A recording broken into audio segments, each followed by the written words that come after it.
أعوذ بالله من الشيطان اللعين الرجيم. بسم الله الرحمن الرحيم. الحمد لله الذي هدانا لهذا وما كنا لنهتدي لولا أن هدانا الله.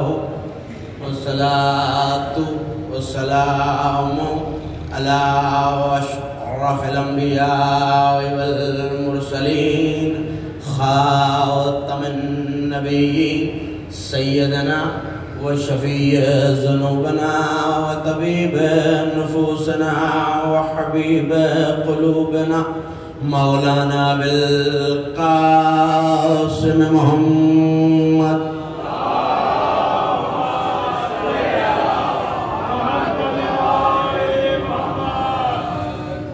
وأهل بيته الطيبين الطاهرين المعصومين المظلومين الميامين الذين ذهب الله عنهم الرجس وطهرهم تطهيرا.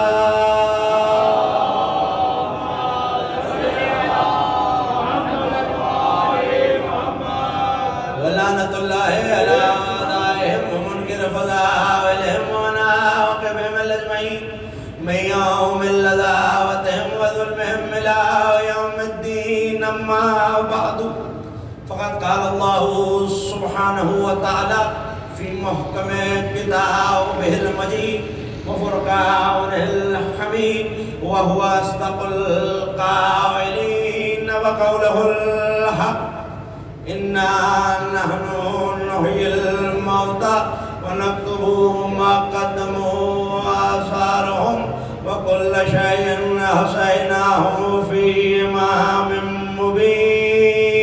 صلوات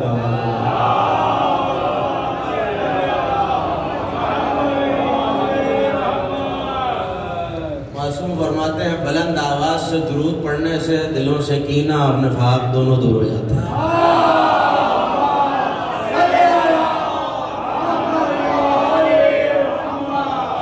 اور دوسری گزارش آپ حضرات سے یہ ہے کہ مجلس اور عقیدے کے SOPs کے تحت تھوڑا تھوڑا سا آگے تشریف لے آئیے. تھوڑی سی جو جوان ہے کم از کم وہ زحمت فرمائیں، جو آ سکتا ہے قریب تھوڑا سا قریب آ جائیے تاکہ روحانیت مجلس میں اضافہ ہو جائے. ایک بلندر صلوات سب مل کے آل محمد کی جاتا ہے.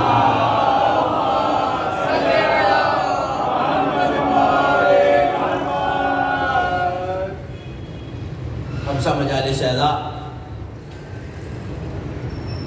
بس سلسلہ بلندی درجات اور اعتراف خدمات علامہ ڈاکٹر ضمیر اختر نقوی منعقد ہے، اور آج اسی سلسلے کی دوسری تقریر ہے. آنے والی 3 تقریریں آپ سماعت فرمائیں گے مجھ سے پہلے اور میرے بعد. جتنے افاضل ذاکرین علماء خطاب کریں گے پروردگار ان سب کی خدمات کو اپنی بارگاہ میں قبول فرمائے. مولا ان سب کی توفیقات خیر میں اضافہ فرمائے. سلسلہ مجالس جاری ہے، مگر آج کی مجلس 25 ربیع الاول شب رحلت محسن اسلام حضرت عمران ابو طالب علیہ السلام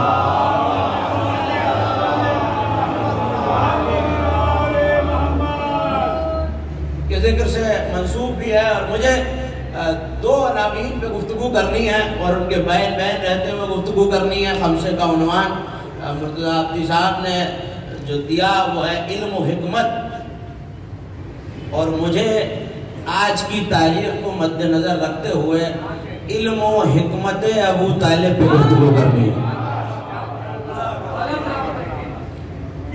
یقیناً علامہ صاحب کی شخصیت ایسی تھی کہ جس جہت سے بھی گفتگو کی جائے، یہاں بہت سے چہرے ایسے ہیں اور بہت سے افراد ایسے ہیں جن کا ایک وقت ان کے ساتھ گزرا ہے، وہ جانتے ہیں، اور جو نہیں جانتے انہوں نے بھی کم از کم سنا ہے کہ ایسی ہمہ جہت شخصیت تھے کہ جس موضوع پہ آپ گفتگو کریں، جس لفظ پہ آپ گفتگو کریں تو اس پہ اتنی دیر تک اور اتنی سیر حاصل گفتگو کر سکتے تھے کہ انسان اس بات پہ دنگ رہ جائے کہ کس موضوع کو نہیں جانتے. لیکن نہ میرا علم قد ہے اور نہ میں اس وقت ان کی علمی خدمات پہ گفتگو کر رہا ہوں، لیکن یہ یاد رکھنا ضروری ہے کہ دو چیزیں علم اور حکمت۔ علم فقط یہ ہے کہ میں اپنے سینے میں چیزوں کو جمع کر لوں، لیکن علم اور حکمت میں ایک باریک سفر کیا ہے، اور جا کے لغتوں کو دیکھیے، اور لغتوں کا یہ بتانے کی ضرورت نہیں ہے کہ کوئی مسلک نہیں ہوتا، لغت بس لغت ہوتے ہیں، اور صاحبان لغت نے، لغت لکھنے والوں نے یہ لکھا کہ یہ حکمت کیا ہے، تو انہوں نے لکھا کہ کسی افضل چیز کی معرفت افضل علم کی بنیاد پر رکھنا، اسی کو حکمت کہتے ہیں۔ آپ یقیناً مسلسل سن رہے ہیں، لیکن میں یہ یاد دلاتا چلوں کہ اس وبا میں ہاتھ ملانا منع ہے، ہاتھ اٹھانا منع نہیں ہے۔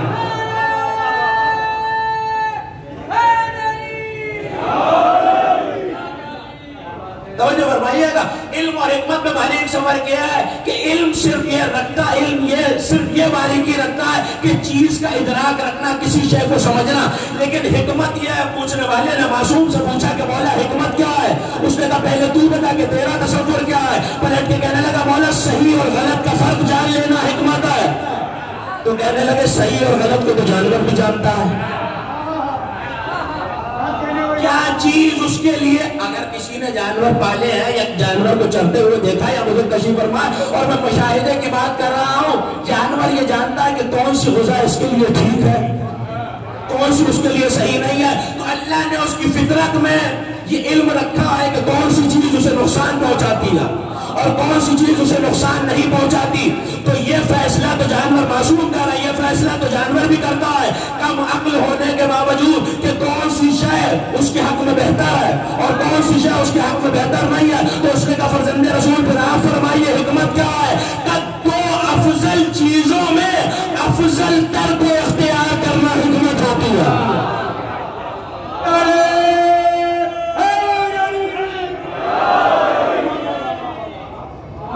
دو افضل چیزوں میں زیادہ افضل چیز کو اختیار کرنا حکمت ہے۔ علم یہ ہے کہ چیز کو جان لیا جائے، اس علم کی بنیاد پہ افضل کا فیصلہ کیا جائے،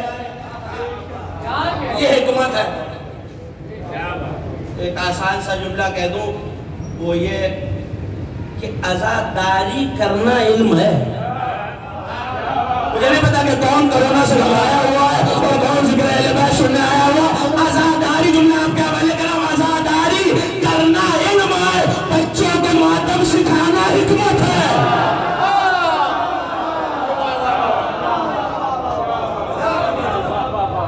صرف عزاداری کرنا علم۔ حکمت وہ چیز ہے جس سے علم کی بنیاد پہ کوئی فیصلہ کیا جائے۔ حکمت یہ کہتی ہے کہ عزاداری سکھائی جائے، اور جس شخصیت کا میں تذکرہ کر رہا ہوں انہوں نے صرف عزاداری کی نہیں، اور کسی کی بات نہیں کرتا، اپنی بات کروں تو میں دیکھیں عزاداری کے کچھ گوشے ایسے ہیں جس میں عمل تو ہو رہا، لیکن اکثریت میں اپنی بات کر رہا ہوں، نوجوانوں کی، جوانوں کی اکثریت ہی نہیں، یہ نہیں جانتی کہ اس کے پیچھے حکمت کیا ہے۔ میں کلابہ باندھ رہا ہوں، کیوں باندھ رہا ہوں، اس میں کیا حکمت ہے۔ میں مجلس کا فرش پاؤں کی ٹھوکر سے نہیں اٹھا رہا، ہاتھ سے اٹھا رہا ہوں، کیوں اٹھا رہا ہوں، اس میں کیا حکمت ہے۔ تو جس شخصیت کا تذکرہ ہے اس نے ان باتوں پہ جو عزاداری کی بنیادی باتیں تھی وہ بتائیں کہ عزاداری کیسے کرنی ہے، اور بچوں کو، نوجوانوں تک یہ پہنچایا کہ عزاداری کیوں ضروری ہے، اس کے طریقے کیا ہے، اس کا ادب کیا ہے۔ دیکھیں ہم اگر تعریف کریں اور خدمات کا تذکرہ کریں، یقیناً اگر کوئی باپ اپنے بیٹے کو نماز پڑھنا سکھا رہا ہے تو جب تک وہ بچہ نماز پڑھ رہا ہے اس کا ثواب، میں آؤں گا منزل تک اور وہی آیت میں نے تلاوت کیا، لیکن اس سے پہلے دو جملے سن لیجئے۔ اگر کوئی باپ بیٹے کو نماز پڑھنا سکھا رہا ہے تو جب تک بچہ نماز پڑھ رہا ہے باپ اس عمل کے ثواب میں شامل ہے۔ اگر میں نے اپنے باپ سے حسین کا ماتم سیکھا ہے تو جب تک میں سینے پہ ہاتھ مار رہا ہوں تب تک میرا باپ میرے اس عمل کے ثواب میں شامل ہے۔ یعنی ایک باپ ایک بیٹے کو ماتم سکھائے تو وہ اس کے عمل میں شامل ہے، اور جو شخص اتنے لوگوں کو رونا سکھا جائے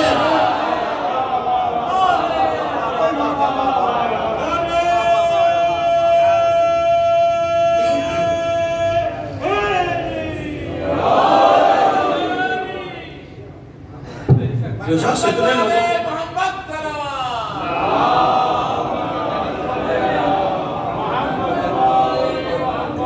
مجھے ایک بہت اہم اور بہت پیچیدہ منزل کی طرف آپ کو لے کے آنا اگر سکھا جائے تو اس کی کیا منزل آتا ہے. یقیناً قابل تحسین بھی ہے، تعریف بھی ہے، لیکن میں اور آپ جہاں یہ تذکرہ کر رہے ہیں، دیکھیں خدمات تو بہت سی ہیں اور ظاہر ان کا احاطہ نہیں کیا جا سکتا تصنیف و تالیف میں، ادبی خدمات، لیکن جہاں ہر ذکر کرنے والا ذکر کر رہا ہے، علی کا ذکر کرنے والا جب جاتا ہے تو وہ یہ ضمانت لے کے جاتا ہے کہ ذاکر چلا جائے گا، اس کا ذکر علی کے ذکر کے ساتھ باقی رہے گا. اور ذکر مولا ایسی چیز کی ضمانت ہے. اور آج یہ جو تذکرہ اور جتنی سال ثواب کی مجلسیں ہو رہی ہیں، یہ گواہ ہے کہ ہمارے ذاکر، ہمارے مداح، ہمارے مولا کا تذکرہ کرنے والے ان کے ذکر کے ساتھ یعنی علی کا نام باقی رکھتا ہے، ذکر کرنے والے کو بھی باقی رکھتا ہے، خود بھی باقی رہتا ہے. لیکن جہاں اعتراف خدمات کی جائیں، ظاہر ہے کہ جہاں اچھا زاویہ تلاش کرنے والے لوگ ہوتے ہیں وہاں برا زاویہ دیکھنے والے بھی. سب کی نگاہ اچھے پہ نہیں جاتی. جو واقف ہے وہ واقف ہے، اور میں کسی تشریح کی طرف نہیں جا رہا اور آپ سب مجھ سے بہتر جانتے ہیں. لیکن ایک جملہ اور ایک روایت ضرور پڑھ کے آگے بڑھوں گا اور آیت کا ترجمہ آپ کے حوالے کروں گا. بعض لوگ جب کوئی اچھی بات ہو تو عادت ہوتی ہے، حالانکہ بری عادت ہے کہ صاحب اچھا یہ کام ہے، یہ اچھا کام کیا. مرتضیٰ عابدی صاحب نے 5 مجلسیں رکھی. اب مجھے عادت تھی اعتراض کرنے کی، تو میں نے کہا صاحب 10 رکھتے تو زیادہ ہی سالے سے اعتراض برائے اعتراض کرنا تھا. تو عادت ہوتی ہے، یہ ایک عادت ہے، اور جب عادت ہوتی ہے تو ہر چیز پہ اعتراض ہوتا ہے. صاحب یہ اچھے کام کیے ہیں، میں نے ان کی خوبیاں گنوانی شروع کی تو آپ نے کہا اچھا فلاں برائی بھی تو ہے، یہ میری خوبیاں گنوا رہے تھے. کسی نے سنا تو کہا فلاں برائی بھی تو ہے. تو یہ ایک عادت ہے ہر شے میں برائی تلاش کرنے کی. تو جب کسی ذاکر کی فضیلت، اہمیت، اس کی خدمات بیان کی جائے تو وہاں بھی کچھ لوگ موجود ہوتے ہیں جو کہتے ہیں کہ بھائی یہ برے کام بھی تو ہے. اور یہی تک جملہ کہوں گا، روایت آپ کے حوالے کر رہا ہوں، اسی کے لیے یہ جملہ کہا. تو مومن لڑتے ہوئے میرے اور آپ کے چوتھے امام ہے زین العابدین علیہ السلام.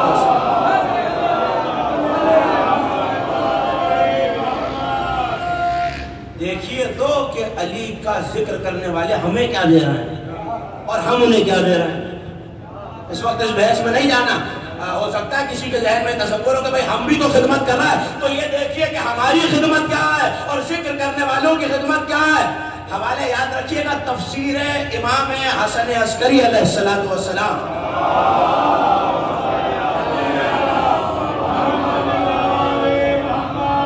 اور یہی روایت لفظوں کے اختلاف کے ساتھ احتجاج تبریسی میں بھی موجود ہے اور علامہ مجلسی کی بہار میں بھی موجود ہے. تو 3 حوالے میں نے آپ کے حوالے کر دیے. اور اب جملہ سنیے کہ 2 مومن جھگڑتے ہوئے امام کی بارگاہ میں آئے اور ان میں سے ایک یہ گمان کرتا ہے کہ دوسرا اس کے باپ کا قاتل ہے. توجہ آخری مومن تک میری طرف دیکھیے گا. بڑا اہم نتیجہ آپ کے حوالے کر رہا ہوں. کہنے لگا یہ میرے باپ کا قاتل ہے، جھگڑا ہو رہا ہے. امام نے دیکھا اور کہنے لگے دیکھ تو بھی ہمارا چاہنے والا ہے اور یہ بھی ہمارا چاہنے والا ہے، قصاص لے لے، قصاص لے لے یا دیت لے لے، اسے معاف کر دو. کہنے لگا مولا میرے باپ کا قاتل ہے. کہا ہم نہیں چاہتے کہ ہمارے مومنوں میں تنازعہ ہو، آپس میں ایک دوسرے سے نفرت کریں، ہمارے لیے معاف کر دے. کہنے لگا مولا اپنے باپ کے قاتل جو اپنے باپ کے قاتل کو معاف کر دوں. تو مسکرا کے کہنے لگے اچھا غور کر، ہو سکتا ہے اس کی کوئی نیکی ایسی ہو. پتہ نہیں توجہ ہے یا نہیں. ہو سکتا ہے اس کی کوئی نیکی ایسی ہو کہ تیری نظر میں وہ اتنی بڑی ہو کہ تو حوالے میں نے دے دیا آپ کو کہ تو اس کے صدقے میں سے معاف کر دے. اس نے کہا سرکار ایک نیکی ہے تو صحیح، ایک نیکی ہے، عملے کے بعد میں نے ہے تو صحیح، لیکن وہ اتنی بڑی تو نہیں ہے کہ میں اپنے باپ کا خون معاف کر دوں. تو پلٹ کے امام نے کہا اچھا وہ کون سی نیکی ہے؟ کہنے لگا سرکار اللہ کی توحید اور نبی کی نبوت کے بعد آپ کی ولایت کی معرفت اس نے کرائی ہے.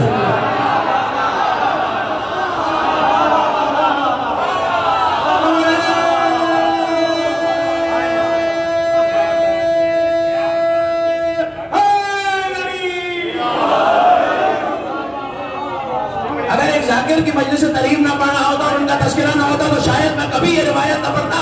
روایت آپ کے حوالے کر رہا ہوں. وہ کیا کہہ رہا ہے؟ سرکار وہ نیکی اتنی بڑی تو نہیں ہے کہ میں اپنے باپ کا لہو، باپ کا خون اس پہ معاف کر دوں. نیکی کیا ہے؟ اللہ کی توحید کے بعد، نبی کی نبوت کے بعد اس نے آپ کی اور آپ کے جد علی کی ولایت کی معرفت اس نے مجھے کرائی ہے۔ بس ٹیک لگا کے امام بیٹھے ہوئے تھے، سید سجاد کو جلال آیا اور جلال کے عالم میں کہنے لگے ھذا لا یفیو بالدماء ابی، یہ کافی نہیں ہے تیرے باپ کے خون کے لیے، تو سمجھتا ہے؟ خدا کی قسم اگر اس نے سارے آسمان کے فرشتوں کو، جملہ آپ کے حوالے کرو، ساری زمین کے انسانوں کو قتل کیا ہوتا تب بھی ہماری ولایت کی معرفت بنا نہیں تھا۔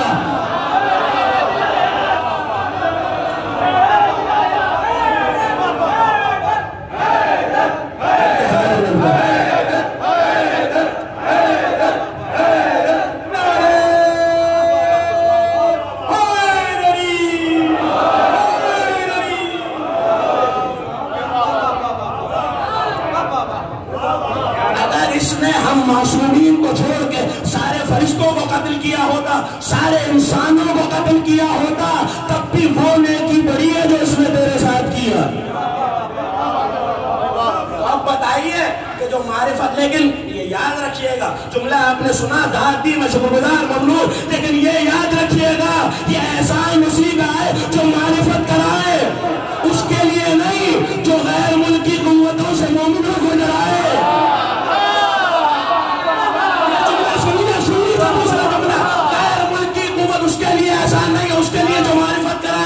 نہیں جو مومنوں کو ڈرائے، وہ نہیں جو معصوم کے عمل کو خطا بتائے۔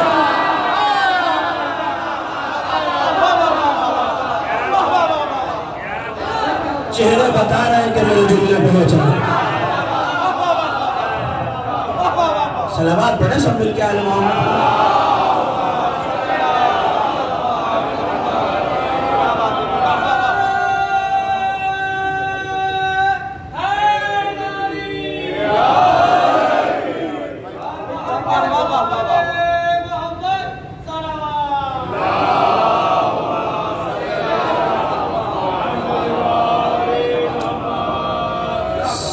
اور صلوات باجماعت پڑھی جائیں تو سلام جائیں۔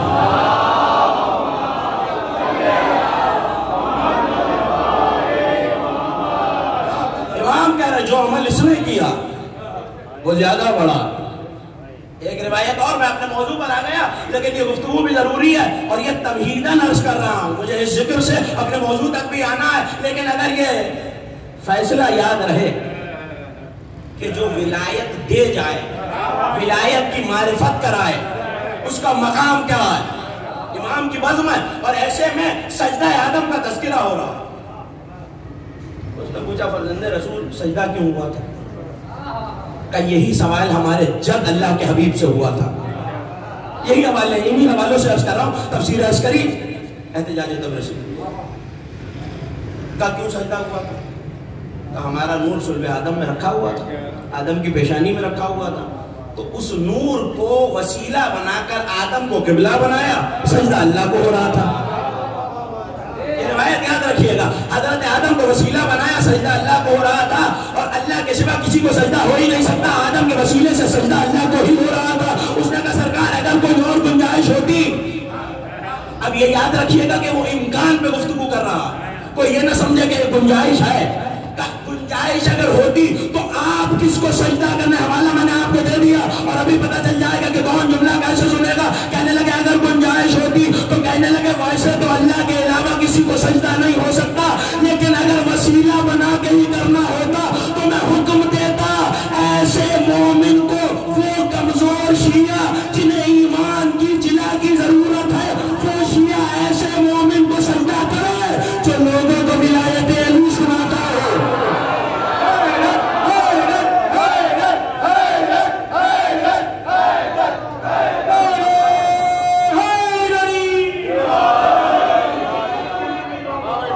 یہ یاد رکھیے گا امکان کی بات کی ہے، اگر ہوتا، یہ عظمت بتانے کے لیے جو تم تک جو ہمارے فضائل کو برداشت کرتا ہے اور مومنوں میں فضیلت علی اور ولایت علی کی تبلیغ کرتا ہے۔ میں نے قرآن کی دل کی ایک دھڑکن کو تلاوت کیا ہے، سورہ یاسین قرآن کا دل ہے اور اس کی 12ویں آیت بڑی مشہور زمانہ آیا تھا، میں ترجمہ کروں گا اور آپ کو جلدی سے یاد بھی آ جائے گی اور آپ میرے ساتھ دوہرا بھی رہے تھے. اِنَّا نَحْنُ نُحْيِي الْمَوْتَىٰ، بے شک ہم ہی ہیں جو مردوں کو زندہ کرتے ہیں. وَنَكْتُبُ، اور ہم لکھتے ہیں، مَا قَدَّمُوا، جو کچھ انہوں نے عمل کر کے آگے بھیج دیا، وَآثَارَهُمْ، اور جو ان کے عمل کا اثر باقی رہا.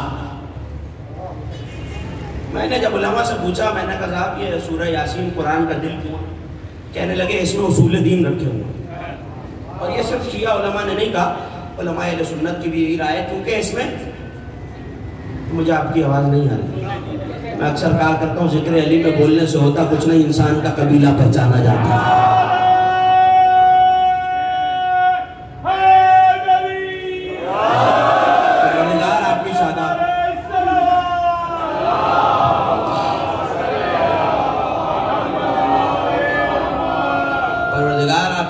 سماعتوں کو سلامت رکھے. ہمیں جو مردوں کو زندہ کرتے ہیں. میں نے پوچھا کہ سورہ یاسین قرآن کا دل کیوں ہے؟ کہنے لگے اس میں اصول دین. میں نے کہا یہی بات ہے؟ کہنے لگا یہی بات ہے. میں نے کہا پھر ایک گزارش میری بھی سن لیجیے. اگر یاسین قرآن کا دل اس وجہ سے ہے کہ اس میں اصول دین ہے، تو 12ویں آیت میں اللہ کہہ رہا ہے کل شیء احصیناہ فی امام مبین، ہم نے ہر شے کو امام مبین میں جمع کیا ہے. حضور آپ نے فرمایا کہ اس میں اصول دین ہے اور اللہ یاسین میں امامت کا تذکرہ کر رہا ہے. تو اب دو ہی طریقے ہیں، یا آیت قرآن سے نکالو یا امامت کو اصول دین میں شامل کرو.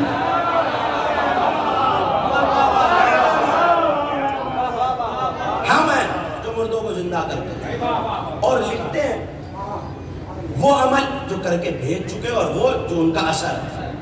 دیکھیں وہ عمل جو کر کے بھیج چکے، میں اور آپ اس وقت عمل کر رہے ہیں، جو بھی عمل کر رہے ہیں اس کا ثواب ہے وہ لکھا جا رہا ہے اور ہمارے نامہ عمل میں داخل ہے. لیکن کچھ اعمال ایسے ہوتے ہیں جو باقی رہ جاتے ہیں، جن کا اثر رہتا ہے. تو مفسرین نے شیعہ سنی سب نے یہی لکھا کہ 2 قسم کے اعمال ہیں جو آثار میں آتے ہیں. ایک لفظ یاد رکھیے گا، باقیات الصالحات، باقیات الصالحات. دوسرے موقبات الدائمہ، وہ عمل جو موقبات الدائمہ ہے. مطلب کیا ہے؟ نوجوان بھائیوں کے لیے آسان کر دوں، ایسا عمل جس کا ثواب جاری رہے، یہ باقیات الصالحات ہے. ایسا عمل موقبات الدائمہ جس کا عقاب، جس کی سزا باقی رہے. یعنی کچھ عمل ایسے ہوتے ہیں میں نے زندگی میں کیے، مجھے موت آ گئی، میں دنیا سے چلا گیا، مگر اس عمل کا ثواب مل رہا ہے. آپ کہیں گے وہ کون سے؟ امام بارگاہ کی تعمیر میں مدد کی تھی، اپنا حصہ ڈالا تھا حسین کی خدمت میں. اب جب تک عزاداری ہو رہی ہے، جتنا صحیح، اس وقت یہ بحث نہیں ہے کہ کتنا ثواب، جتنا صحیح مگر میرے نامہ عمل میں آ رہا ہے.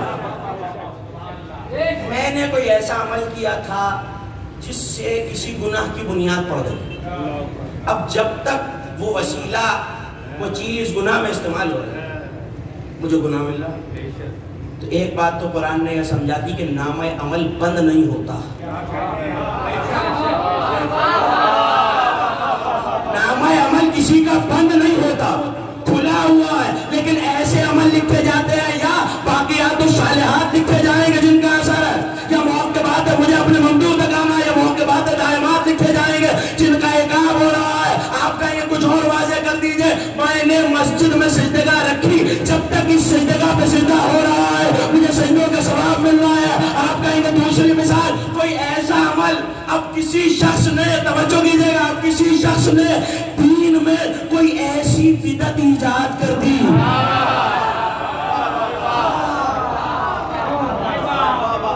جو دین میں شامل نہیں. مثال کے طور پہ رستہ تھا، کانٹے پڑے ہوئے، میں نے اٹھایا. شیعہ سنی دینیات کی کتابوں میں، یہ میرے نوجوان بھائی دوست بچے انہوں نے بھی پڑھا ہے، ہم نے بھی پڑھا ہے، بزرگ تشریف فرمائے یہ بھی جانتے ہیں کہ رستے سے میں نے کانٹا پتھر اٹھایا، رستہ صاف ہو گیا. اب جب تک مسافر چل رہے ہیں ثواب تو تائید کرتے رہیں گے تو منزل آسان ہو جائے گی، ثواب ملتا رہے گا. کانٹے نہیں تھے، میں نے بچھا دی. رستے پہ کانٹے نہیں تھے، میں نے بچھا دیے. اب جب تک چلنے والوں کو اذیت رہے گی عذاب مجھے ہوتا رہے گا. ایک اور مثال نے اپنی زمین امام بارگاہ کے نام وقف کر دی، مسجد کے نام وقف کر دی، کسی فلاحی ادارے کے نام وقف کر دی، جب تک فلاحی کام ہو رہا ہے، عبادت ہو رہی ہے، ثواب مجھے مل رہا ہے۔ ایک زمین مسجد کی تھی، توجہ کیجئے گا، میں نے قبضہ کر لیا، مجھے نہیں پتا کون بیدار ہے اور کون نہیں، میں نے قبضہ کر لیا، تو جب تک وہ زمین قبضے میں ہے اور اپنے اصلی مالک تک نہیں آ جاتی تو مجھ پر عذاب ہوتا رہے گا۔ اب تاریخ دیکھ لیجئے، جس نے قبضہ کیا قیامت تک لعنت ہوتی رہے۔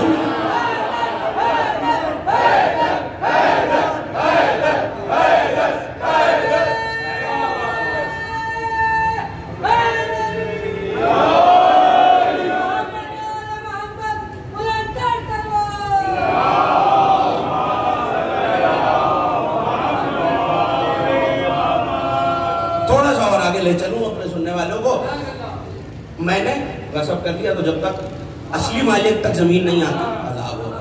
میں نے ایسا عمل کر دیا، مثال کے طور پر کسی بچے کو نماز سکھائی جب تک نماز پڑھ رہا، میں نے اخلاق کی کوئی ایسی بات بتا دی جب تک عمل کر رہا، میرے بزرگوں نے مجھے بتائی تھی انہیں ثواب ہو رہا ہے، میں نے اپنے سے چھوٹے کو بتائی تو میں جانے کے بعد اس کا ثواب حاصل کر رہا ہوں۔ میں نے نماز پڑھنا سکھائی تو اس کا ثواب، روزہ رکھنا سکھایا تو اس کا ثواب، نبی کی نعت کہنا سکھائی، شورا تشریف فرمائے، نبی کی نعت کہنا سکھائی تو اس کا ثواب، تحفظ رسالت پہ، ناموس رسالت پہ بولنا سکھایا تو اس کا ثواب، نبی کے گھر کی حفاظت کرنا سکھائی، حرم کی حفاظت کرنا سکھائی تو اس کا ثواب۔ تو جس نے سب سے پہلے سکھایا اسے بھی تلاش کرو،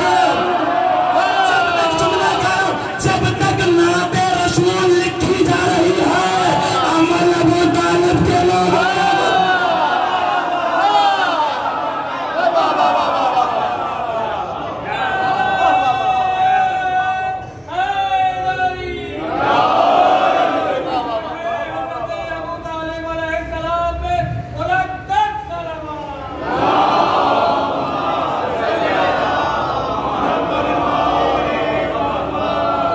جب تک نعت رسول کہی جاتی رہے گی، یہ ابو طالب کا عمل ہے جس کا اثر ہے۔ جب کوئی آج تو بڑے آ گئے ہیں ناموس رسالت پہ بولنے والے، تحفظ رسالت پہ بولنے والے، لیکن یاد رکھیے جب کوئی ناموس رسالت کے لیے بولے گا خاندان ابو طالب ہی یاد آئے گا۔ ایک اور اثر بتاؤں اگر اجازت دیں، آثار یہ علم ابو طالب تھا، علم کی بنیاد پہ حکمت تھی، حکمت کی بنیاد پہ عمل تھا۔ آپ کہیں گے کون سا عمل تھا جو حکمت کی بنیاد پہ تھا؟ شیب ابی طالب آپ مجھ سے بہتر جانتے ہیں اور سن چکے ہیں، روزانہ ایک بیٹے کو لٹاتے، محمد کو اٹھاتے، کبھی جعفر کو لٹایا، مصطفیٰ کو اٹھایا، کبھی عقیل کو لٹایا، مصطفیٰ کو اٹھایا، علی کو لٹایا، مصطفیٰ کو اٹھایا۔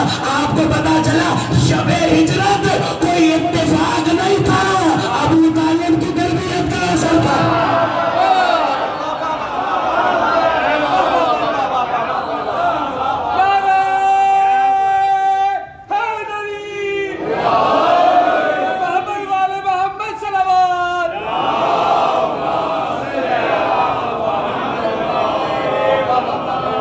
شب ہجرت اتفاق نہیں تھا، لیکن علماء نے ایک عجیب جملہ لکھا، اور وہ جملہ یہ ہے، کانا، توجہ کیجئے گا، کانا من آثار ابی طالب، کیا چیز؟ ذات مصطفیٰ کے بارے میں، نبی کی ذات ابو طالب کے آثار میں سے ایک اثر تھی۔ نبی کی حیات طیبہ پہ گفتگو کر کے شیعہ سنی علماء نے لکھا، کانا من آثار ابی طالب، یہ ابو طالب کے اثر میں سے ایک اثر تھا نبی کی حیات طیبہ۔ آپ کہیں گے نبی کی حیات طیبہ کیسے تھا ابو طالب کا اثر؟ دیکھیں بچہ جس گھر میں پلا ہوتا وہ بتا دیتا ہے کہ میں کس گھر سے ہوں، بچے کی زبان بتلا دیتی ہے، بچے کے عادات و اطوار بتا دیتے ہیں، بچے کا عمل بتا دیتا ہے، اٹھنا بیٹھنا رہن سہن، بچے کا لباس بتا دیتا ہے کہ میں کس گھر سے تعلق رکھتا ہوں۔ اگر ایک بچہ بڑے کے گھر پلا ہے تو لباس وہی ہوگا جو بڑے کا، اگر بادشاہ کے گھر پلا ہے لباس وہی ہوگا جو بادشاہ کا، منہ میں والا وہی ہوگا جو بادشاہ کا۔ تو موقع میں آپ کو یاد دلا دیتا ہوں، کوئی ابو قبیس پہ مصطفیٰ کھڑے ہیں اور کہہ رہے ہیں اگر میں تم سے کہوں پہاڑ کے پیچھے ایک لشکر ہے تو کیا کہو گے؟ تو پلٹ کے کفار نے کہا آپ صادق بھی ہے امین بھی ہے، یہ صادق و امین ہونا ابو طالب کا اثر ہے۔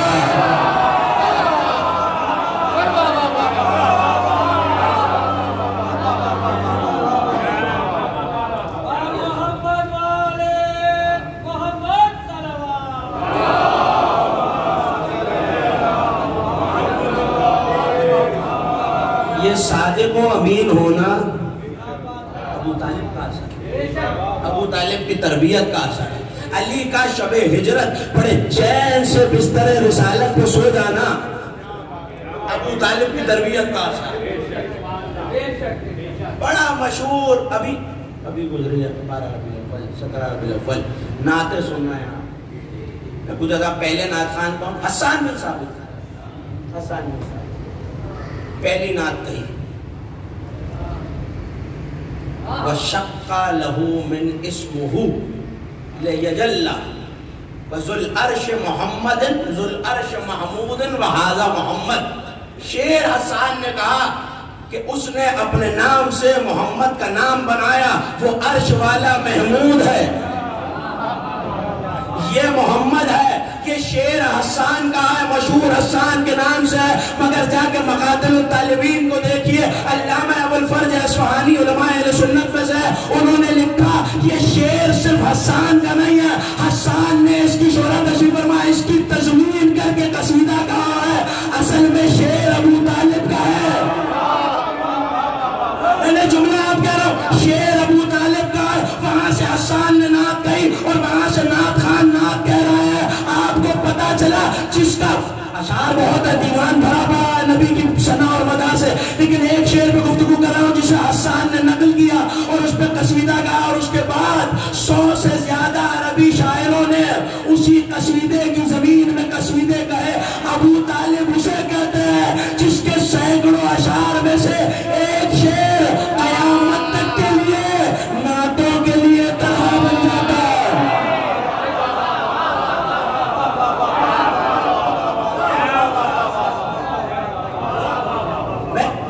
میں نے اسی یہی شعر پڑھا، اشعار تو بہت ہے۔ علماء نے جنہوں نے کتابیں لکھی اور اعمال اور وظائف کو لکھی، اس میں کتاب الانوار ہے علامہ تلمسانی کی، بڑی عجیب بات آپ کے حوالے کر، علامہ نام یاد رکھیں تلمسانی، مصر سے چھپی، انہوں نے ایک عجیب جملہ لکھا اسی شعر کے بارے میں، سرکار ابو طالب کے اسی شعر کے بارے میں جو نعت مصطفیٰ میں تھا، جس پہ حسان نے پہلی نعت مصطفیٰ کہی۔ انہوں نے کہا کہ یہ شعر اگر ایک خاص جدول اور دائرے میں لکھا جائے، خاص طریقے سے لکھا جائے یہ شعر، اور زعفران سے لکھ کر کاغذ پر، توجہ کیجئے گا، بڑا اہم نسخہ آپ کے حوالے کیے جا رہا ہوں، زعفران سے لکھ کر کاغذ پر، کون سا شعر؟ یہی والا کہ جس نے اپنے نام سے مصطفیٰ کا نام بنایا، وہ محمود ہے، محمد ہے، یہی شعر ابو طالب کا اگر لکھ کر کسی بیمار کے گلے میں ڈال دیا جائے بطور تعویذ تو وہ جس درد میں مبتلا ہوگا شفا مل جائے گی۔ جس درد میں، توجہ میری طرف رکھیے گا، جس درد میں، یہ نہیں کہا فلاں بیماری میں فلاں میں، جس درد میں مبتلا ہوگا، جس حوالہ دیکھنا میرے پاس آ جائے، جس درد میں، آنکھوں سے دیکھ کے پڑھنے کا قائل ہوں، کان سے سنتے نہیں، جس درد میں مبتلا ہو اسے شفا مل جائے گی۔ اگر حمل ہے تو اس میں آسانی، اگر پیروں پہ ورم ہے تو اس سے شفا، لیکن صرف ایک لفظ کے لیے زحمت دی، اس نے کہا اگر کسی کو جنون اور ہذیان ہو جائے،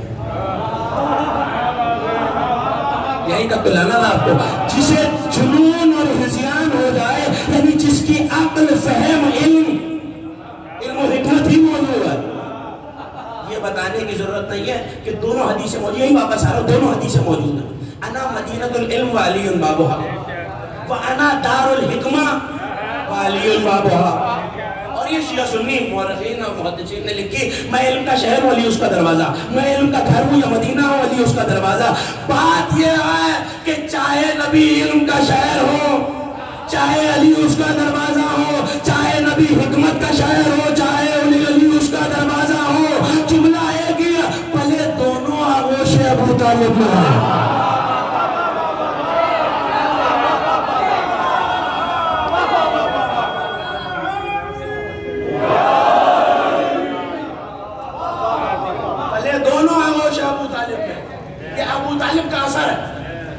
انہوں نے لکھا اگر یہ شعر جناب ابو طالب کا جسے حسان نے نظم کیا، اگر یہ شعر خاص دائرے میں، وہ دائرہ کتاب میں موجود ہے لکھا ہوا ہے، اگر خاص دائرے میں لکھ کر تعویذ کے طور پر کسی ایسے شخص کے گلے میں ڈال دیا جائے جسے جنون یا ہذیان ہو تو اس کی عقل اپنی جگہ پہ واپس آ جاتی ہے. پتہ کیا چلا؟ مصطفیٰ کی ایک نعت کے 2 مصروں نے جب عقل ٹھکانے لگا دی ہے.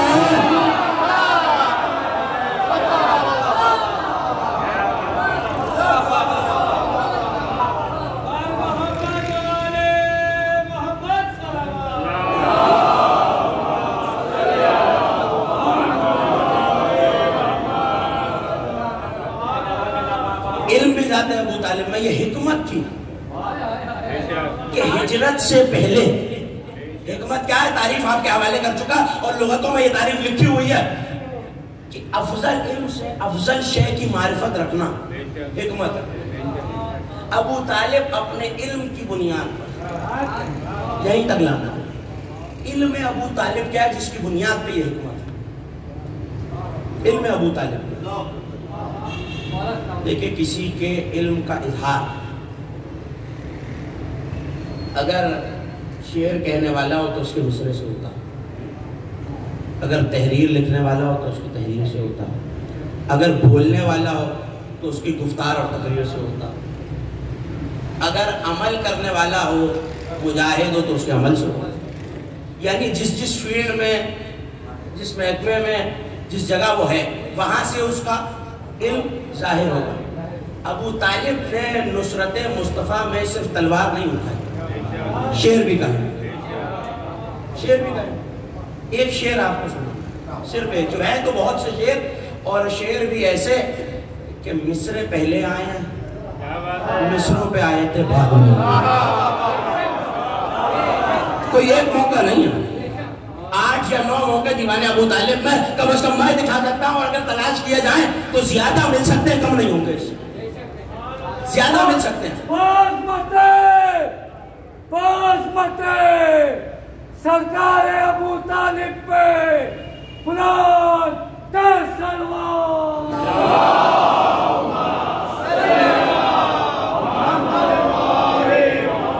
توجہ رکھیے گا، زیادہ مل جائیں گے، کم نہیں ملیں گے. ابھی تک زمانہ ابو طالب کے الحمد کہنے پہ حیران ہے.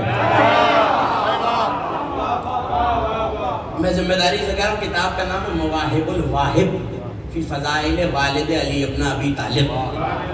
علامہ شیخ جعفر نقوی کی کتاب ہے. کتاب میرے پاس موجود ہے، جو دیکھنا چاہے میں حاضر خدمت ہوں. انہوں نے جناب ابو طالب کے کئی قصیدے جمع کیے. ان میں سے بحر وافر کا ایک قصیدہ یہ ہے،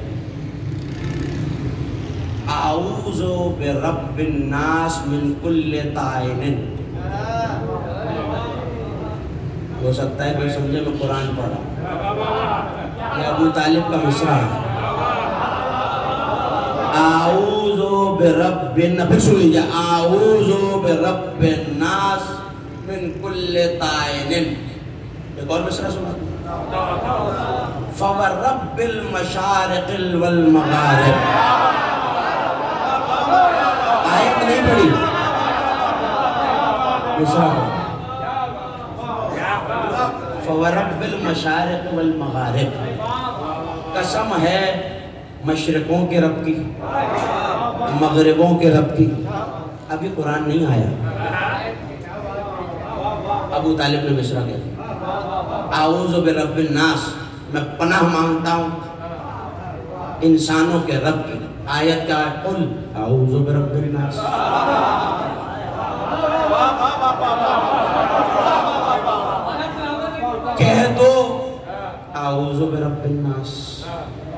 اللہ یہ کہہ رہا ہے لوگوں کو ابو طالب کا مصرع سنا دو. میں نے بڑی آہستہ سے کہا, آپ نے بڑی آہستہ سے سن لیا. اعوذ برب الناس. اسی طرح مسجد کا لفظ, میں عربی ادب کا بہت ادنا سا بہت چھوٹا سا طالب ہوں, مسجد کا لفظ ادب عربی میں ابو طالب نے اپنے شعر میں پہلے استعمال کیا. آیت بعد میں آئی ہے مسجد الحرام. واقعہ بڑا مشہور ہے, آپ کا سنا ہوا ہے. نبی گم ہو گئے, غائب ہو گئے. قریش نے اعلان کیا ہوا تھا جہاں مصطفیٰ کو باؤ قتل کر دو. ابو طالب ڈھونڈتے ہوئے نکلے, بنی ہاشم کو بلایا, غلاموں کو بلایا کہ اپنی اپنی تلواریں لے آؤ, اپنے اپنے نیچے لے آؤ اور اپنی آستینوں میں چھپا لو. تلواریں چھپانے والے اور ہوتے ہیں, بت چھپانے والے اور ہوتے ہیں. اور یہ جو قریش کے سردار بیٹھے ہیں, توجہ رکھیے نا, دامن وقت میں بالکل گنجائش باقی نہیں رہی. یہ جو قریش کے سردار بیٹھے ایک ایک کے ساتھ جا کے بیٹھ جاؤ, تلوار چھپا کے رکھیں, اور جب میں آ کے پوچھوں نا میرا محمد کہاں ہے, تو یہی اشارہ ہوگا. اگر مصطفیٰ میرے ساتھ آئیں تو کچھ نہ کرنا, اگر میں آ کے مطالبہ کروں کہ میرا بھتیجا کہاں ہے, تلواریں نکالنا اور ان سب کے سر قلم کر دینا. ایسے میں ڈھونڈتے ہوئے چلے, نبی سامنے سے آ رہے تھے. نبی سامنے سے آ رہے تھے. نبی کو دیکھا اور دیکھ کے کہنے لگے, بھتیجے تمہیں دیکھ کر میری آنکھیں ٹھنڈی ہو گئی. جانتے ہو اگر آج تم نہ, میرا واقعہ بہت طویل ہے, میں مختصر کر کے آپ کے حوالے کر رہا ہوں. جانتے ہو اگر آج تم نہ ملتے تو میں ان کے ساتھ کیا کرتا, کہ چچا کیا کرتے. بس جوانوں کو اشارہ کیا, یہاں تلواریں باہر آئیں, یہاں دل حلق میں آئے. بچوں یہاں دل حلق میں آئے اور کہنے لگے, اے میرے بھتیجے, مجھے تمہارے باپ کی قسم یعنی عبداللہ کی قسم, اگر آج تم نہ ملتے تو روئے زمین, مکے میں نہیں روئے زمین پر ایک بھی کافر باقی نہ رہتا.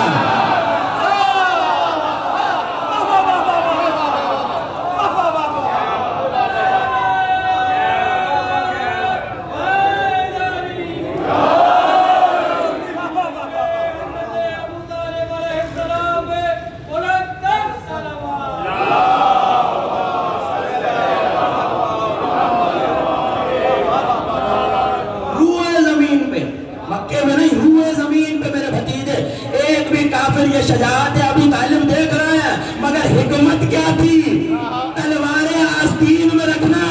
ابو طالب کا علم یہ تھا کہ جانتے ہیں قتل کر سکتے ہیں, لیکن حکمت یہ ہے کہ جب تک مصطفیٰ نہ مل جائے. واپس آ رہا ہوں, لیکن شجاعت بھی تو ہے, ایک تیسری صفت بھی ہے. علم و حکمت کے ساتھ ایک تیسری صفت بھی, وہ ہے شجاعت. اور شجاعت کی حکمت یہ ہے کہ جانتے ہو تلوار کہاں چلانی اور کہاں نہیں چلانی.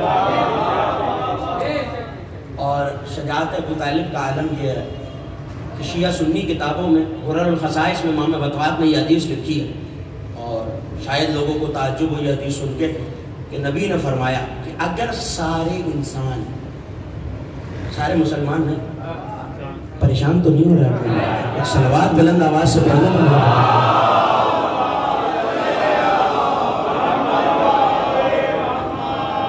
اگر سارے انسان ابو طالب کی نسل میں ہوتے, قریب کا حوالہ کسی کو دیکھنا تو علامہ مکرم نے العباس میں بھی یہ حدیث لکھی ہے, اگر سارے انسان ابو طالب کی نسل ہوتے تو کائنات میں ایک بھی بزدل نہ ہوتا. بڑے ذمہ داری سے حدیث آپ کے حوالے کر رہا ہوں, کیوں, لیکن اس کے باوجود نسل میں شجاعت تھی, اس کے باوجود بنی ہاشم کو, اپنے بیٹوں کو, اپنے غلاموں کو تیاری کرایا کرتے تھے, مشقیں کرایا کرتے تھے. کیوں, تاکہ مصطفیٰ کی حفاظت کرتے رہے. مجھے ایک مصرع سنانا جس کے لیے ساری تمہید کر رہا ہوں. مشقیں کرایا کرتے تھے کہ مصطفیٰ کی, بھولیں گے تو بات بنیں گے, مصطفیٰ کی حفاظت کریں. تو اپنے بیٹوں کو آپس میں زور لگوایا کرتے تھے. طاقت, ظاہر کہ جنگی معاشرہ تھا اور عرب کی سرزمین ایسی تھی کہ کثرت سے جنگیں ہوتی تھی, اور ظاہر ہے کہ وہاں یہ ٹیکنالوجی, یہ ہتھیار تو نہیں تھے, تو قوت بازو پہ جنگ جیتی جاتی تھی. تلوار بھی اگر چل رہی ہے تو قوت بازو پہ چل رہی ہے, ہاتھ کی قوت پہ چل رہی ہے, تو آپس میں زور لگوایا کرتے تھے. تو ایسے میں کسی نے آ کے یہ کہا کہ اے ابو طالب، ہم دیکھنا چاہتے ہیں کہ تمہارے ہیں 4 بیٹے، اور سنا ہے کہ ان میں سب سے بہادر ہے علی، اور جو علی کی قوت ہے وہ علی کے بڑے بھائیوں کی بھی نہیں ہے۔